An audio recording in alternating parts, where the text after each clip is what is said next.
नमस्कार दोस्तों, साहित्यिक कहानियों के इस चैनल कहानियां जिंदगी की पर आइए आज सुनते हैं विश्व विख्यात रूसी साहित्यकार लियो टॉल्स्टॉय जी द्वारा रचित एक प्रेरणाप्रद कहानी पाप का भागीदार, शैली की जुबानी।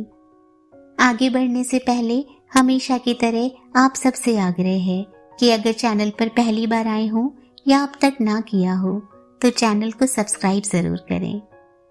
आइए कहानी को सुनते हैं।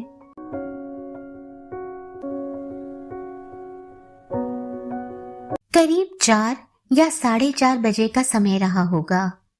मैं शहरी कंगाली के मध्य में स्थित खित्रोफ बाजार की ओर चलने के लिए रवाना हुआ, जबकि वह दिन कामकाज का था।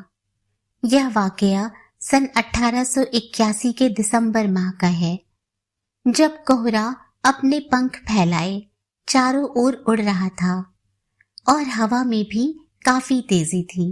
थोड़ी दूर चलते जाने के पश्चात लोग मुझे अत्यधिक संख्या में ऐसे विचित्र लिबास पहने दिखाई पड़े जो निश्चित ढंग से ही उनके माप के नहीं थे। उनके जूते तो और भी विचित्र थे। उनके चेहरे कांतिहीन बीमारों की भांति नजर आते थे और उनकी चाल ढाल कुछ ऐसी थी मानो उन्हें अपने चारों ओर की दुनियादारी से कोई मतलब ही ना हो। मैंने देखा कि एक व्यक्ति बहुत ही विचित्र से और बेढंगे लिबास को पहने निश्चिंतता के साथ बढ़ा जा रहा है और उसे इस बात की बिल्कुल परवाह न थी कि वह किसी अन्य को कैसा लगता है। इस तरह के जितने भी आदमी थे वे सब एक ही दिशा की ओर बढ़े चले जा रहे थे।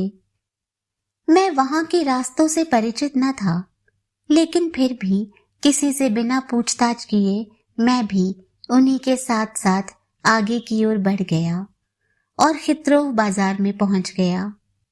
वहां मैंने देखा कि आदमी और औरतों में कोई फर्क न था, कारण वहां की स्त्रियां भी पुरुषों की भांति अनेक रंगों से सुसज्जित टोपियां, कपड़े, जैकेट और पैरों में जूते पहने हुए थी और उन्हें भी बेढंगी पोशाक की परवाह न थी।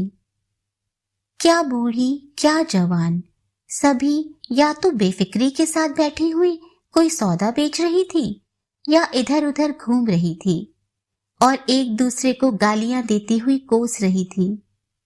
उस वक्त शायद बाजार बंद होने के कगार पर था, क्योंकि वहां उपस्थित बहुत ही कम व्यक्ति मौजूद थे और ज्यादातर लोग उधर से गुजरते हुए पहाड़ी की ओर जा रहे थे। मैं भी उन्हीं के पीछे पीछे चलता रहा और जैसे जैसे आगे बढ़ा मुझे उसी प्रकार के व्यक्ति अत्यधिक संख्या में एक ही दिशा की ओर बढ़ते हुए नजर आए।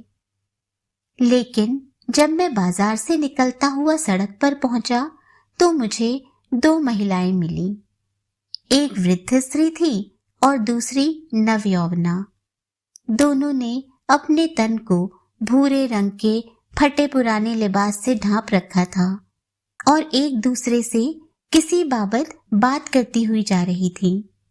प्रत्येक जरूरी शब्द के पश्चात वे एक दो गैर जरूरी तथा अश्लील शब्द का प्रयोग किए बिना न रहती थी। ऐसा भी नहीं था कि वे दोनों नशे में हो। हाँ, एक बात तो थी, वे अपनी बातों में मस्त जरूर थी।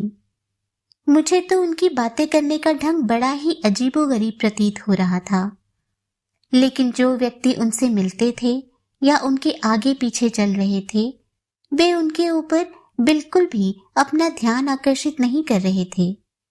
इससे साफ तौर पर पता लगता था कि वहां के व्यक्तियों की बोलचाल का ढंग इस प्रकार का ही है। ठीक सड़क के बाईं तरफ एक सराय बनी हुई थी। कुछ व्यक्ति तो उसमें समा गए और कुछ लोग निरंतर आगे की ओर बढ़ते रहे। पहाड़ी के ऊपर चढ़ने के पश्चात हम एक कोने के विशाल भवन के करीब पहुंचे। जिन व्यक्तियों के साथ मैं चल रहा था उनमें से ज्यादातर लोग वहीं पर ठहरे। बर्फ से ढकी हुई सड़क और पटरी पर भी उसी तरह के व्यक्ति थे, जिनमें से कुछ तो बैठे हुए थे। प्रवेश द्वार के दाईं तरफ सैकड़ों की तादाद में महिलाएं थीं और ठीक उसी प्रकार बाईं तरफ सैकड़ों आदमी। उन दोनों की कतारों के मध्य से होकर मैं आगे की ओर बढ़ा और जहां उनकी कतार समाप्त होती थी वहां जाकर ठहर गया। जिस भवन के बाहर ये सब खड़े थे वह ल्यापिन अनाथालय था, जहां पर ये सब रात के समय मुफ्त में सोया करते थे और अंदर घुसने के इंतजार में थे। अनाथालय का मुख्य द्वार ठीक 5 बजे खुलता था। रास्ते में मैं जिन्हें जिन्हें पीछे छोड़ आया था वे सभी अब धीरे धीरे वहीं पर आ गए थे। आदमियों की लाइन जहां समाप्त होती थी मैं भी उन्हीं के पीछे जाकर खड़ा हो गया। जो लोग मेरे आसपास खड़े थे वे मेरी ओर कुछ इस प्रकार देख रहे थे कि मेरी नजर ना चाहते हुए भी उनकी ओर चली जाती थी। उनके जिस्मानी लिबास तो एक दूसरे से भिन्न और रंग बिरंगे थे, किंतु उनकी मेरे ऊपर उठाई गई निगाहों में बिल्कुल एक जैसा भाव उभरा हुआ था। उनकी आंखों में प्रश्न चित्र उभरे हुए थे। ऐसा लगता था मानो कुछ पूछ रही हो। ए दूसरी दुनिया के आदमी, तुम हमारे पास क्यों खड़े हो गए? तुम कौन हो? तुम कोई स्वयं संतुष्ट रईस व्यक्ति तो नहीं जो अपने जीवन की एक रास्ता को बदलने हेतु हमारी दुर्दशा का मजा लेने या मजाक उड़ाने आए हो? या तुम हम पर करुणा दिखाने वाले वह मनुष्य हो जिसका अस्तित्व ना इस सृष्टि में है ना कभी हो सकता? हर किसी के मुखमंडल से यही प्रश्न उभरता नजर आ रहा था। उन्होंने मेरी ओर देखा, निगाहों से निगाह मिली और फिर मुंह को दूसरी ओर फेर लिया। मैं उन व्यक्तियों में से एक आध से बातचीत करना चाहता था, लेकिन काफी देर तक मैं उनसे बातचीत करने का साहस न जुटा सका। लेकिन शांत रहते हुए भी हम निगाहों ही निगाहों में एक दूसरे के काफी निकट आ गए। 2-3 बार एक दूसरे से नजरें मिलने के उपरांत हमने आभास कर लिया कि हमारे जीवन ने हमें एक दूसरे से चाहे कितना ही पृथक क्यों ना कर दिया हो, हैं हम सब एक ही। और इस तरह से हमारा एक दूसरे के हृदय में समाया हुआ भय दूर होता रहा। मेरे करीब में ही एक किसान खड़ा हुआ था, जिसका चेहरा सूजन के कारण फूला हुआ था और दाढ़ी का रंग लाल था। उसका कोट भी फटीचर हालत का था और उसने बिना जुराबों के ही टूटे फूटे जूते अपने पैरों में पहन रखे थे। यद्यपि उस वक्त बड़ी जोरों का कोहरा पड़ा था, मेरी निगाहें उसकी निगाहों से 3-4 मर्तबा मिली और फिर मैंने स्वयं को इसके इतना निकट महसूस किया कि मुझे उससे बोलने में नहीं बल्कि ना बोलने में शर्म महसूस होने लगी। मैंने उससे पूछा, आप कहाँ के रहने वाले हैं? उसने इसका फौरन जवाब दिया और बातचीत का सिलसिला चल पड़ा। इतने में और लोग भी हमारे करीब खिसक आए। मैं जिस व्यक्ति से बातें कर रहा था वह स्यालस का निवासी था और मॉस्को में कार्य की खोज में आया हुआ था। उसे आशा थी कि शहर में जाकर वह इतना धन कमा लेगा कि उससे अनाज भी खरीद लेगा और टैक्स भी अदा कर सकेगा। उस आदमी ने बताया, लेकिन यहाँ मुझे कोई कार्य नहीं मिला। सिपाहियों ने सारा काम ले लिया है। उन दिनों सिपाही बड़े कम पैसों में कार्य करने के लिए मुहैया हो जाते थे। इसी कारणवश मैं मारा मारा फिर रहा हूँ और इस बात का ईश्वर गवाह है कि मैंने 2 दिन से एक अन्न का दाना भी नहीं चखा। उसने यह बात मुस्कुराने की चेष्टा करते हुए बड़ी कातरता के साथ कही। पास ही शायद और मसाले से बना गरम पेय बेचने वाला एक बूढ़ा सिपाही खड़ा था। मैंने उसे पुकारा और मेरे कहे अनुसार उसने गरम पेय का एक गिलास भरकर उस व्यक्ति को थमा दिया। उसने गिलास को हाथों में पकड़कर उससे पहले अपने हाथ गरमाए, कारण वह उसकी जरा सी भी गर्मी व्यर्थ नहीं गंवाना चाहता था। हाथों को गर्म करते करते ही उस व्यक्ति ने उसे अपनी जीवन गाथा सुना डाली। उसने बताया, पहले मुझे जरा सा काम मिला था, क्योंकि वह कार्य मैं पूर्ण कर चुका और मेरा पर्स, जिसके अंदर मेरा पासपोर्ट और बची हुई रकम मौजूद थी, वह इसी अनाथालय में किसी ने उड़ा लिया, जिस कारणवश अब मैं मॉस्को से बाहर जाने में असमर्थ हूँ। ठंड के कारण दिन में मैं गर्म पेय की दुकानों पर गरमाई लेता हूँ और कभी कभार लोग मुझे अपनी बची रोटी के बचे हुए टुकड़े दे देते हैं। सिर्फ उन्हें ही खाकर दिन भर गुजारा कर लेता हूँ, लेकिन कभी कभार वह मुझे दुत्कार भी देते हैं। रात में मैं इसी ल्यापिन अनाथालय में गुजार देता हूँ, जहां मुझे कुछ देना नहीं पड़ता। अब मैं केवल इस समय का इंतजार कर रहा हूँ कि पुलिस वाले ढूंढते हुए आए और पासपोर्ट न होने के कारणवश मुझे पकड़कर जेल में डाल दे और बाद में मैं स्वयं के जैसे अन्य व्यक्तियों के साथ पुलिस के पहरे में पैदल घर वापस भेज दिया जाऊं। मैंने सुना है कि पुलिस बृहस्पतिवार को गश्त लगाएगी। साफ जाहिर था उसे जेल और घर की पदयात्रा स्वर्ग की भांति मालूम पड़ती थी। भीड़ में खड़े 2-3 व्यक्तियों ने उसकी इन बातों को सुनकर उसका समर्थन किया और कहा कि हम भी ऐसी ही परेशानी से घिरे हुए हैं। ठीक उसी क्षण एक निर्बल सा नवयुवक, जिसकी नाक लंबी, शरीर दुबला पतला, कंधों पर फटी हुई केवल एक शर्ट पहन रखी थी और जिसकी टोपी का चंदोबा भी लापता था, व्यक्तियों को ठेलता हुआ भीड़ के अंदर से निकलकर मेरे करीब आया। वह ठंड से थरथरा रहा था, फिर भी उसने किसान की बातों पर घृणापूर्ण हंसी हंसने की कोशिश की। मैंने उसे भी एक गिलास गर्म पेय दिलवाया। गिलास लेकर उसने भी अपने हाथ गरमाए, किंतु जैसे ही उसने बोलना प्रारंभ किया, एक लंबा, काला, तोते की भांति नाक वाला व्यक्ति उसको धक्का देकर आगे की ओर बढ़ गया। वह छींट की एक शर्ट और उसके ऊपर जैकेट पहने हुए था, लेकिन उसके सिर पर टोपी नहीं थी। उसने पीने के लिए गर्म पेय मांगा। ठीक उसी के पीछे नशे में चूर, नुकीली दाढ़ी वाला एक लंबा सा बूढ़ा व्यक्ति आया। उसने ओवरकोट पहन रखा था, जिसमें कमरबंद के नाम पर एक रेशमी डोरी बंधी हुई थी और उसके पैरों में चटाई के जूते थे। उसी के पीछे एक लड़का आया जिसका मुंह सूजा हुआ था और जिसकी आंखें तर थीं। वह एक भूरे रंग की जैकेट पहने हुए था। उसके नुमाया घुटने फटी हुई ठंडी पतलून में से साफ नजर आ रहे थे और ठंड के कारणवश एक दूसरे से टकरा रहे थे। वह इस कदर थरथरा रहा था कि गर्म पेय का गिलास उसके हाथों की पकड़ से छूटा जा रहा था। अंततः वह उस गिलास का संतुलन न बना सका और सारा का सारा पेय उसके ऊपर ही बिखर गया। वहां पास में खड़े अन्य व्यक्ति उसे गालियां देने लगे, लेकिन वह करुणा भाव से केवल मुस्कुरा दिया और खड़ा खड़ा कपकपाता रहा।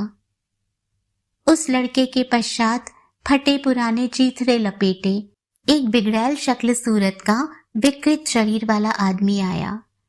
उसने अपने नुमाया पैरों में कपड़े की पट्टियां लपेट रखी थी। फिर तो न जाने एक एक करके मुझे कितने ही लोगों ने आ घेरा। इनमें से कोई अफसर जैसा प्रतीत होता था तो कोई पादरी सरीखा। किसी के नाक ही नहीं थी तो किसी की शक्ल सूरत अजीबोगरीब थी, लेकिन थे सभी भूखे, ठंड से पीड़ित, जिद्दी और दीनहीन। वे सब उसी गर्म पेय की ओर झुक पड़े और सारा का सारा निगाहों के देखते ही चट कर गए। तब एक व्यक्ति ने मुझसे पैसे मांगे और मैंने उसे दे दिए। इस पर दूसरे ने, फिर तीसरे ने और फिर तो भीड़ का जमावड़ा ही मुझ पर टूट पड़ा और लोग आपस में धक्कम धक्का करने लगे। इतने में बराबर के मकान से एक चौकीदार ने डपट कर कहा, मेरे घर के सामने से अलग हट जाओ। उन्होंने शांत भाव के साथ उस चौकीदार की आज्ञा का पालन किया और जमावड़े में से कुछ व्यक्ति स्वयंसेवक बनकर मेरी रक्षा करने लगे। वे मुझे उस रेले से निकालकर ले जाना चाहते थे, लेकिन जो भीड़ अभी तक पटरियों पर खड़ी हुई थी वह भी धक्कम धक्का करती हुई मेरे चारों ओर जमा हो गई। सब के सब व्यक्ति मेरी तरफ देखकर मुझसे भीख मांगने लगे। उनमें से हर किसी का चेहरा एक दूसरे से अधिक करुण, अधिक क्लांत और अधिक दीन मालूम जान पड़ता था। मेरे पास जो कुछ भी था, ज्यादा नहीं, यही कोई लगभग 20 रूबल रहे होंगे, मैंने सब बांट दिया और भीड़ के जमावड़े के साथ साथ स्वयं भी अनाथालय में घुस गया। उस भवन की इमारत बहुत बड़ी थी, जिसके 4 हिस्से थे। ऊपरी मंजिल में केवल पुरुष और नीचे के तल्ले में स्त्रियां। सर्वप्रथम मैं नीचे के हिस्से में गया। एक बड़ा कमरा था जिसमें रेल के तीसरे दर्जे की सीटों की भांति ऊपर नीचे 2 लाइनों में लकड़ी के तख्ते लगे हुए थे। फटेहाल लिबास में अजीब अजीब ढंग की बूढ़ी और नवयौवना स्त्रियों ने वहां आकर अपने अपने तख्ते पर कब्जा कर लिया। कुछ ऊपर की ओर चढ़ गईं और कुछ नीचे ही रहीं। कुछ स्त्रियां ऐसी भी थीं जो अपने हाथों को जोड़कर अनाथालय बनाने वालों के लिए भगवान से दुआ मांग रही थी। दूसरी स्त्रियां हंसी ठट्ठे और गाली गलौज करने लगी। कुल मिलाकर मस्ती भरा माहौल था। इसके पश्चात मैं ऊपरी मंजिल पर गया। वहां के वातावरण में संपूर्ण रूप से कोलाहल मचा हुआ था। सभी पुरुष अपना अपना स्थान ग्रहण करने में जद्दोजहद कर रहे थे। उन्हीं में से एक वह भी था जिसे मैंने पैसे दिए थे। उसे देखकर एकाएक मुझे बड़ी शर्म महसूस हुई। ऐसा प्रतीत हुआ मानो मैंने कोई अपराध कर दिया है और मैं वहां से तेजी से बाहर निकला और सीधा अपने घर की ओर चल दिया। कालीन से ढके हुए जीने पर चढ़ता हुआ मैं गलीचे से सुसज्जित बड़े कमरे में जा पहुंचा और रोए वाला ओवरकोट उतारकर 5 तरह के व्यंजनों वाला खाना खाने बैठ गया। उस खाने को लाने वाले नौकरों की संख्या 2 थी, जो शरीर पर बाकायदा वर्दी तथा हाथों में व्हाइट इनर पहने हुए थे। 30 वर्ष पूर्व की बात है, मैंने एक बार पेरिस में हजारों दर्शकों की हाजिरी में जल्लादों को एक पुरुष का सिर काटते हुए देखा था। मैं भली प्रकार जानता था कि उस आदमी ने भयंकर अपराध किया था। इस तरह सार्वजनिक रूप से सिर काटने के पक्ष में लिखी गई समस्त दलीलों से भी मैं स्वयं भली प्रकार परिचित था। मुझे विदित था कि ऐसा दंड जानबूझकर विशेष अभिप्राय से दिया जाता है, लेकिन जैसे ही उस व्यक्ति का सिर धड़ से अलग होकर नीचे बक्स में गिरा कि मेरा दम खुश्क होने लगा और मेरे शरीर की रीढ़ की हड्डी में सिहरन सी दौड़ गई। दिल की धड़कन जैसे रुक गई हो मालूम पड़ती थी। मेरे रोम रोम ने अनुभव किया कि मृत्युदंड के पक्ष में जितनी भी दलीलें हैं वे अनर्गल और दुष्टतापूर्ण हैं और इस सृष्टि का सबसे बड़ा अपराध हत्या को करने में चाहे कितने ही आदमियों का योग क्यों ना हो और अपने को वे चाहे कोई भी नाम क्यों ना दे, लेकिन हत्या हत्या ही होती है। और क्योंकि उपरोक्त हत्या मेरी निगाहों के सामने की गई थी और मैं बिना कोई आपत्ति किए उसे शांत भाव के साथ खड़ा हुआ देखता रहा था, इसी कारणवश मैं स्वयं भी उसका समर्थक और भागीदार था।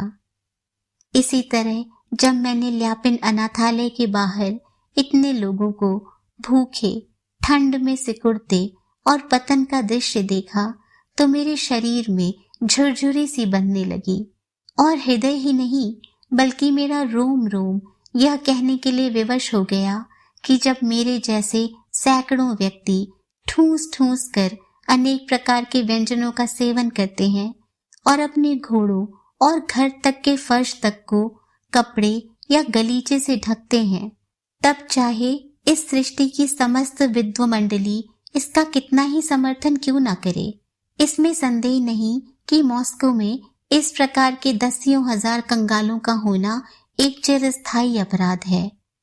और मैं हूं कि अपनी विलासिता में पड़ा रहकर इस अपराध को न केवल बर्दाश्त ही कर रहा हूं, बल्कि यूं कहिए स्वयं उसमें भाग भी ले रहा हूं। मुझे तो पहली और अब तक की अनुभूति में मात्र एक ही अंतर नजर आता था। सभी की सहमति से प्राणदंड दिए जाने वाले मामले में मैं अधिक से अधिक इतना ही कर सकता था कि सूली के पास खड़े हुए हत्या की तैयारी करने वाले जल्लादों से चीखकर यही कहता कि तुम बहुत बड़ा अपराध कर रहे हो, और यह भी भली प्रकार जानते हुए कि किसी प्रकार से हत्या रुक नहीं सकती, हर संभव कोशिश से उसमें बाधा उत्पन्न करने की चेष्टा करता। लेकिन भिखारियों में मेरी कार्य करने की शक्ति यहीं तक सीमित नहीं थी कि उन्हें गरम पेय पिला देता और अपनी जेब के जरा से रुपए पैसे बांट देता, बल्कि मैं उन्हें अपने तन पर पहना हुआ लिबास, ओवरकोट और अपने घर की सभी वस्तुएं प्रदान कर सकता था। लेकिन मैंने ऐसा कुछ नहीं किया। यही वजह है कि मैंने उस वक्त अनुभव किया, अब भी करता हूं और हमेशा करता रहूंगा कि जब तक मेरे पास 2 कोटों के होते हुए तथा भर पेट अनेक व्यंजनों का सेवन करते हुए भी अगर कोई मनुष्य बिना कोट तथा भूखे पेट रहेगा, तब तक मैं स्वयं भी इस सृष्टि पर लगातार होते रहने वाले एक पाप का भागीदार बना ही रहूंगा। सदैव किसी अन्य के पाप का समर्थन करना ही उसके पाप का भागीदार बनना है।